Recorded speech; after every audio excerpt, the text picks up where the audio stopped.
தமிழ்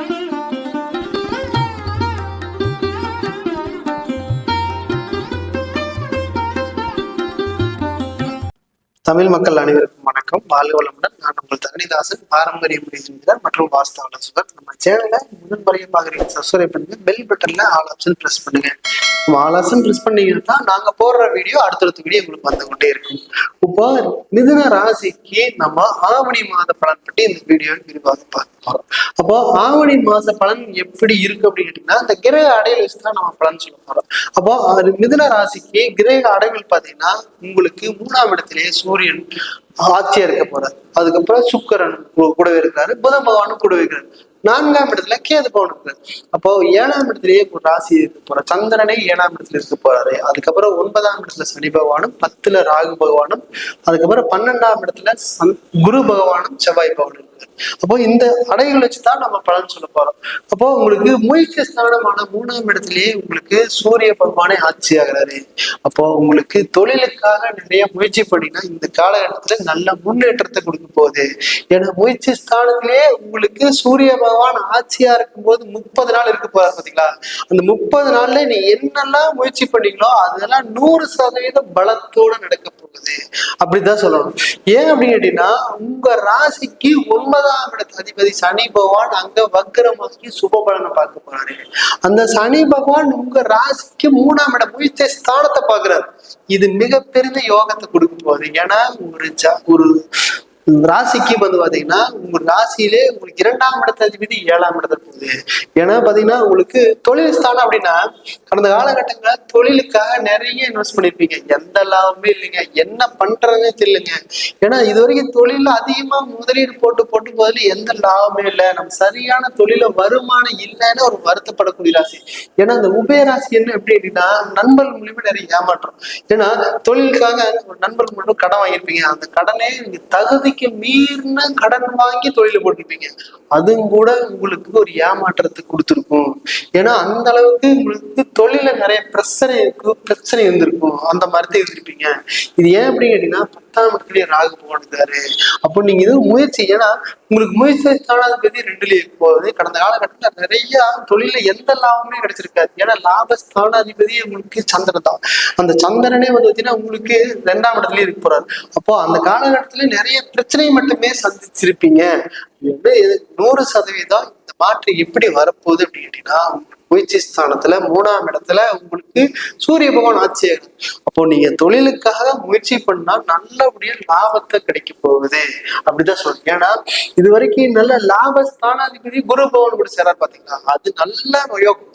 அப்போ இந்த மாசம் ஃபுல்லாமே உங்களுக்கு நல்ல யோகம் அப்படி கிடைக்க போனா 2 விஷயத்துல. ஏன் அப்படி கேட்டீங்கன்னா, உங்களுக்கு குரு பகவானும் சந்திர பகவானும் சந்திர மங்கள யோகத்தை பெற போறீங்க.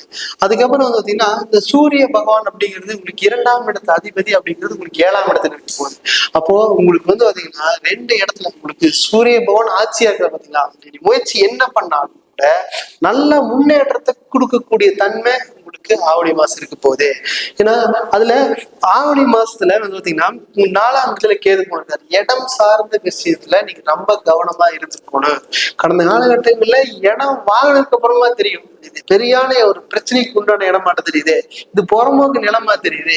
அந்த இடம் வாங்கினதுக்கு அப்புறம் 10 இடத்தை சேர்த்து நீங்க வாங்க வேண்டிய சூழ்நிலை உருவாயிருக்கும். அந்த மாதிரிதான் இருக்க போகுது. ஏன்னா இந்த 4ஆம் இடத்தை உங்களுக்கு குரு பகவான் பாக்குறாரு. அப்போ அந்த 4ஆம் முயற்சி ஸ்தானத்திலே 3ஆம் இடத்துலயே உங்களுக்கு சூரிய பகவான் இருக்காரு.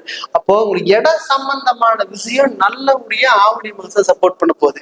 ஏன் அப்படின்னு கேட்டீங்கன்னா, அந்த 4ஆம் இடத்து அதிபதியே உங்களுக்கு 3ஆம் இடத்துல இருக்காரு பாத்தீங்களா, சூரியன் கூட பாத்தீங்களா, அது இடம் சம்பந்தமான விஷயம் உங்களுக்கு நல்லபடியா சப்போர்ட் பண்ண போகுது அப்படிதான் சொல்லணும். ஏன்னா அந்த இடத்துல இந்த சூரியன் கூட புதனும் சேரும் போது உங்களுக்கு கம்சன் சார்ந்த தொழில் செஞ்சாலும் மிக சிறந்த யோகத்தை கொடுக்க போகுது. ஏன்னா உங்களுக்கு ராசியாதிபதியே உங்களுக்கு புதன், கால புருஷத்துக்கு ராசியாதிபதியே அந்த புதன் வந்து பாத்தீங்கன்னா உங்க 3ஆம் இடத்துல இருக்காரு. அப்போ சுக்கிரன் கூட இருக்காரு பாத்தீங்களா, அது நல்ல அருமையான யோகத்தை கொடுக்க போகுது. கம்சன் சார்ந்த தொழில் செஞ்சாலும் கூட நல்ல யோகத்தை கொடுக்க போகுது. அடுத்து வந்து பாத்தீங்கன்னா உங்களுக்கு 10ஆம் இடத்துல உங்களுக்கு வெளிநாட்டு பயணம், வெளிநாட்டுல நிறைய பேர் வேலையை இழந்து தேடிப்பீங்க, அந்த வேலையே நமக்கு கிடைக்கவே இல்லையே, எப்பதான் நம்ம கிடைக்கும் அப்படின்னு ஒரு தன்மையா இருக்கும். ஏன்னா இந்த ராகு பகவான் பார்த்தீங்கன்னா உங்களுக்கு வேலையை கொடுத்து நிறைய சம்பளத்தோட வேலை கொடுத்துருப்பாரு. அப்படியே பார்த்தீங்கன்னா அந்த வேலையை விட்டு வெளியே துரத்தி எதுவுமே இல்லையே ஆமா, கடந்த காலகட்டத்துல ரொம்ப செல்வாக்கு இருந்துமே, இப்போ எதுவுமே இல்லையே, நடு ரோட்ல நிக்கிறமேங்கிற ஒரு வருத்தத்தையும் ராகுபவன் கொடுத்துருவாரு. ஏன் அப்படி கேட்டீங்கன்னா, எல்லாத்தையும் கொடுத்துட்டு கடைசியில் எதுவுமே இல்லாம ஆக்கிடுவார் ராகுபவன். அப்போ உங்களுக்கு வந்து பாத்தீங்கன்னா, இந்த ராகுபவன் வழிபாடு செஞ்சாலும் கூட மிக சிறந்தது. ஏன்னா 10 ராசிக்கு 10ல ராகுபவன் இருக்கு பாத்தீங்கன்னா, அந்த 10ல ராகுபவன் தான் ராகு சம்பந்தமான தொழில் செஞ்சாலும் சரி, ராகு வழிபாடு செஞ்சாலும் சரி, மிக நல்ல யோகத்தை கொடுக்க போகுது. ஏன்னா வெளிநாடு போகணும்னு சொல்லுவீங்க, ஏன்னா அந்த மேல் அதிகாரி பிரஷர் தாங்காம வெளிநாட்டுல தான் வேலை தேடலாவே, இங்கதான் எத்தனை நாளைக்கு இவங்க கஷ்டப்பட்டே இருக்கிறது, வெளிநாடு போய் 5 வருஷம் இல்ல 3 வருஷம் உழைப்பு போட்டுட்டு நம்ம இங்க வந்து நல்லபடியா செட்டில் ஆகிற ஒரு எண்ணம் நிறைய பேருக்கு இருக்க போகுது. அப்போ இந்த 11ஆம் இடம் வெளிநாடு, அப்போ வந்து பாத்தீங்கன்னா 12ஆம் இடத்துலயே இருக்கிறாரு, 11ஆம் இடத்து அதிபதி 12லயே இருக்கிறாரு. அப்போ இந்த காலகட்டத்துல உங்களுக்கு ஆவணி மாசம் 30 நாள் வெளிநாட்டு மிதுன ராசிக்காரங்களுக்கு முயற்சி பண்ணினா நல்லபடியா யோகத்தை கொடுப்பாங்க. ஏன்னா யாருக்கெல்லாம் விசா கிடைக்கவில்லை, யாருக்கெல்லாம் நம்ம வேலை வரல அப்படின்னு நினைச்சீங்கன்னா, முயற்சி ஸ்தானத்துல உங்களுக்கு சூரிய பகவான் ஆட்சியா இருக்கும் போது உங்களுக்கு 11ஆம் இடத்து அதிபதி 12ல வந்து இந்த ஆவணி மாசம் உள்ள நல்ல யோகத்துக்கு சந்திர மங்கள யோகத்தையும் பெற போறாரு. அப்போ உங்களுக்கு 9ஆம் இட பாக்கிய ஸ்தானத்துல சனி பகவான் வந்து வக்ரமாகி உங்க 3ஆம் இடத்தை பாக்குறாரு பாத்தீங்களா. அப்போ உங்களுக்கு சனி பகவான் 3ஆம் பார்வையாக 11ஆம் இடத்தை பாக்குறேன் பாத்தீங்களா. இது நல்ல அருமையான யோகம். அப்போ இது நல்லபடியா பயன்படுத்திட்டீங்கன்னா மட்டும் சரி. அப்போ யார் எப்படி பயன்படுத்துறதுங்கிறது விதம் தான் இருக்கு. இது நல்லபடியா பயன்படுத்திட்டீங்கன்னா வெளிநாட்டு வேலை கெட்டியா கிடைக்க போகுது, அப்படிதான் சொல்லணும். சரி, அதுக்கப்புறம் வந்து பாத்தீங்கன்னா கணவன் மனைவி பிரிந்து கிடந்தா ரொம்ப நாளா வந்துருப்பீங்க, 5 வருஷம் ஆச்சுங்க, கால் வந்தா மனைவி போகவே இல்லை, இல்ல போனா வரவே இல்லை, அப்படிதான் சொல்லணும். அப்படிதான் இருந்திருப்பீங்க. ஏன்னா கணவன் மனைவி உறவு பிரச்சனை நிறைய விரிசல் அதிகமா வரக்கூடிய காலகட்டம் இந்த மிதுன ராசிக்கு. ஏன்னா நம்ம நினைச்ச மாதிரி உபய ராசி அப்படிங்கிறது உங்களுக்கு இந்த மிதுன ராசி தான். அதுல நிறைய ஏமாற்றத்தை சந்திக்கக்கூடிய ராசி அப்படிங்கிறது மிதுன ராசி தான். ஏன்னா நம்ம நேர்மையா இருக்கோம்னு நினைச்சோமே, இப்படி எல்லாம் ஆயிடுச்சு, ஏன் நம்ம வாழ்க்கை இதை நோக்கி போகும்னு நினைக்கவே இல்லையே, அந்த மாதிரிதான் இருந்திருக்கும். இந்த மிதுன ராசிக்காரங்களுக்கு நண்பர்களோட நிறைய இருக்கு. இந்த நண்பர்கள் மூலியமா நிறைய ஏமாற்றத்தை சந்திக்கக்கூடிய ராசியில் கூட இந்த மிதுன ராசியாக பாருங்க. என் கூடையே இருந்தான், என் கூடையே குழி பறிச்சிட்டான், அப்படிதான் சொல்லுவீங்க. ஏன்னா ஃபேமிலிலையும் சரி வேலையிலையும் சரி அந்த மாதிரி தான் இருப்பான். ஏன்னா நண்பர்களை வந்து அதிகமா நம்பக்கூடாத ராசிகளும் கூட மிதுன ராசி தான். எல்லாத்தையுமே ஒரு டிஸ்டன்ஸ் மெயின்டைன் பண்ணி பழகிட்டீங்க அப்படின்னா மிக சிறப்பா இருக்க போகுது.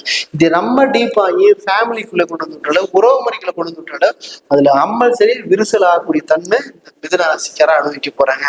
அப்போ உங்களுக்கு பாத்தீங்கன்னா இந்த கணவன் மனைவி உறவு பிரிஞ்சு 5 வருஷமா 3 வருஷமா சேர்ந்து வாழ முடியலையே அப்படி ஒரு வருத்தத்துக்கு கொடுக்கும். அதெல்லாம் கவலைப்படாதீங்க. இந்த காலகட்டத்துல முயற்சி ஸ்தானத்துல உங்களுக்கு 100% அப்படிங்கிறது முயற்சி மட்டும் பண்ணீங்கன்னா சரி. சூரிய பகவான் ஆட்சியா இருந்து முயற்சி மட்டும் பண்ணீங்கன்னா, ஏன்னா இந்த ஆரம்பத்திலேயே பார்த்தீங்கன்னா இந்த ராசியாதிபதி 7 இருக்கிறார். அப்போ இந்த ஆரம்ப கட்டத்திலேயே உங்க ஆவணி மாத தொடக்கத்திலேயே ராசியாதிபதி 7 இருக்கிறது மிக சிறந்த யோகம். ஏன்னா அது குடும்ப ஸ்தானாதிபதியும் கூட தான். அந்த குடும்ப ஸ்தானாதிபதியே வந்து பாத்தீங்கன்னா உங்களுக்கு 7ஆம் இடத்துல இருக்கிறாரு. அப்போ இந்த காலகட்டத்துல ஆவணி மாதத்து முதல்லயே பேசுனீங்க அப்படின்னா கம்பல்சரி உங்களுக்கு கணவன் மனைவி உணர்ந்து சேர்ந்து வாழக்கூடிய தன்மை இருக்க போகுது. இதெல்லாம் அருமையான யோகத்தை கொடுக்க போகுது. இல்ல அப்படி இல்ல நம்ம வந்து சேர்ந்து வாழவே முடியாது, நாம வந்து பிரிஞ்சிடலாம் அப்படிங்கிற ஒரு எண்ணமா இருந்துச்சு அப்படின்னா, அதுல 9ஆம் இடத்துல உங்களுக்கு சனி பகவான் வக்ரமாகிறார். அப்போ அந்த சனி பகவான் வக்ரமாகும் போது பிரிவினை கம்பல்சரி வந்திருக்கா. அப்படி பிரிவினை வந்தாலும் கூட 2வது தாரத்தை நோக்கி போனாலும் கூட இந்த காலகட்டம் மிக உகந்த காலகட்டம். ஏன்னா 3ஆம் இடத்துல சனி பகவான் வீட்டை பாக்குறாரு பாத்தீங்களா, 9ஆம் இடத்தையே பாக்குறாரு. சுக்கிர பகவானும் புதன் பகவான் எல்லாருமே 3ஆம் இடத்துல இருந்து உங்களுக்கு 9ஆம் பாக்கிய ஸ்தானத்தை பார்க்க போறாரு. அப்போ 2வது தாரம் அப்படிங்கிறது உங்களுக்கு இந்த ஆவணி மாதம் 1ஆம் தேதியிலிருந்து 30ஆம் தேதிக்குள்ள நடக்கிறதுக்கான சந்தர்ப்பங்கள் மிக அதிகமாக உள்ளது. அப்போ இது சந்திராஷ்டம காலம் பார்த்தீங்கன்னா உங்களுக்கு 13, 14 தேதியில உங்களுக்கு சந்திராஷ்டமம் இருக்குது. அப்ப இந்த சந்திராஷ்டம காலத்துல முக்கியமான முடிவுகள் எடுக்காம இருக்கிறது மிக சிறந்த வாய்ப்பாகும். இதுல எடுத்துட்டீங்க அப்படின்னா 2ல இருந்து 5 மாசத்து வரைக்கும் இந்த பிரச்சனை நீடிச்சுட்டே போகும். அப்ப இந்த சந்திராஷ்டம காலம் பார்த்தீங்கன்னா உங்களுக்கு சிவன் வழிபாடு செஞ்சா மிக சிறப்பா இருக்கும். அப்படி இல்லாட்டி திருப்பதி பெருமாள் வழிபாடு செஞ்சா மிக சிறப்பா இருக்கும். இதெல்லாம் வந்து பாத்தீங்கன்னா மிதுன ராசிக்கு உங்களுக்கு வந்து பாத்தீங்கன்னா கோச்சார பலன்கள் மட்டும்தான். நீங்க உங்க சுயஜாதத்துல நீங்க தெரிஞ்சுக்கணும்னா கீழே கொடுக்கப்பட்டுள்ள தொடர்பு கொள்ளலாம். நான் உங்களிடமிருந்து விடைபெறுவது தரணிதாசன், பாரம்பரிய முறை ஜோதிடர் மற்றும் வாஸ்து ஆலோசகர். நன்றி, வணக்கம்.